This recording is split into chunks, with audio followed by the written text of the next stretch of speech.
this is Tad. We got another story for you guys. This is, we'll call this episode 3.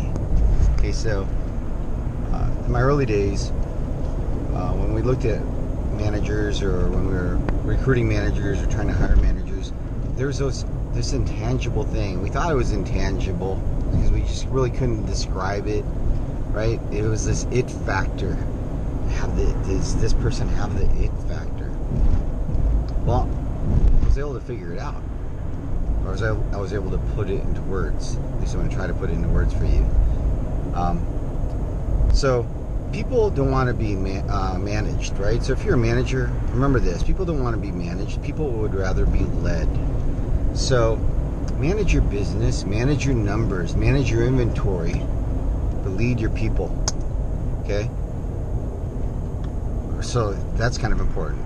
So let's just say, now that you get that part, leading your people, right? Because people don't want to be managed. People would rather be led. They want to be led. They want to follow you, right? Well, let's say you're a leader, right? So what makes a leader? That's the other question, right? What makes a leader? Well, a leader's got to have followers. If nobody's willing to follow you, then you're not a leader.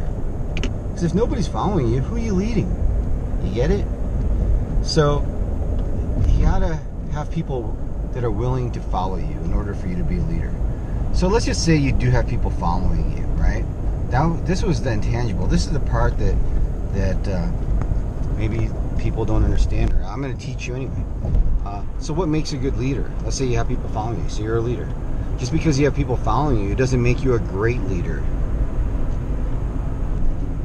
Calling it out, right? Just because you have people following you doesn't make you a great leader. So what makes a great leader? There's a few things that makes a great leader. Okay. Number one, the first thing in my mind is a leader's got to have followers.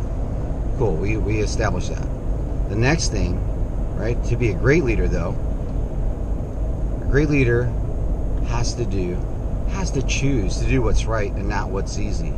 Because see, there's a difference between doing what's right and doing what's easy. Now, if you could do both at the same time and you can find that situation where it exists, right and easy are the same, go for it. That makes sense, right? But if you have to choose between doing what's right or doing what's easy, then always choose to do what's right, because a great leader will always choose to do what's right and not what's easy, because the two are not the same.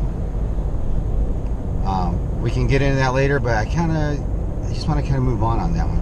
So the next thing a great leader does is a great leader treats people great, not good. There's a difference, right? So you've been to a place before. You've been to a restaurant. You've worked for people. There's a difference between being treated good and being treated great. So a great leader treats people great, not good. A great leader knows the difference, right? It's free to treat people great. Just do it. It's free to be nice. Just do it. So anyway, that was that next thing. And then finally, a great leader motivates people to perform at a higher level. Not out of fear, but out of respect. You get it? A great leader motivates people to perform at a higher level out of respect. So, like for example, like with my team, I don't even threaten them. I just hold them to a higher. I hold them to a high level. They understand I have a high expectation, right? And here's the thing. I walk the walk. I don't just talk the talk. I walk what I talk. So like, for example, I don't even know how to say it except for what I just told you, is that you earn their respect and you motivate them because they want to be better. So I got one for you. I got to go on a tangent on this one. So for example, like when I'm around, people act different, right? People act different.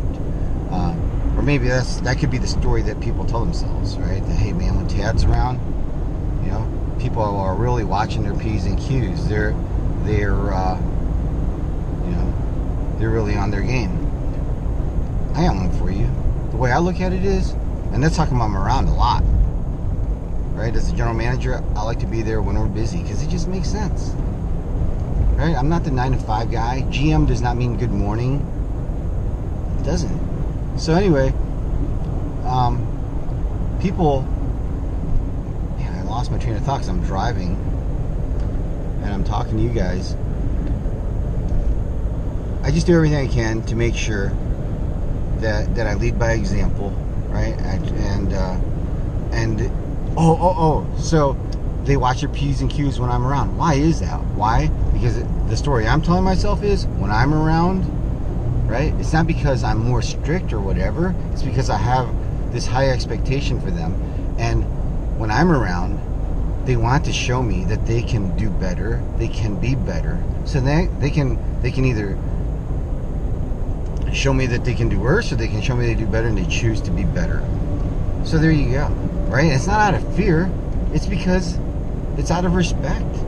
They want to prove to me, or they want to show me how much they respect me, so they show me that they can be a better person, and they do their best to be a better person, and they just do it. So there you go, folks. I'm going to recap it. A leader's got to have followers. If you don't have any followers, you're leading nobody, so you're not a leader. I'm just calling it out. But even if you do have followers, doesn't make you a great leader. A great leader, right, has to have followers. A great leader, in order to be great, a great leader has to do what's right, choose to do what's right, not what's easy. A great leader treats people great, not good. And a great leader motivates people to perform at a higher level and be a better version of themselves, not out of fear, but out of respect. Anyway, that's it. Ted signing out. Sending good vibes your way.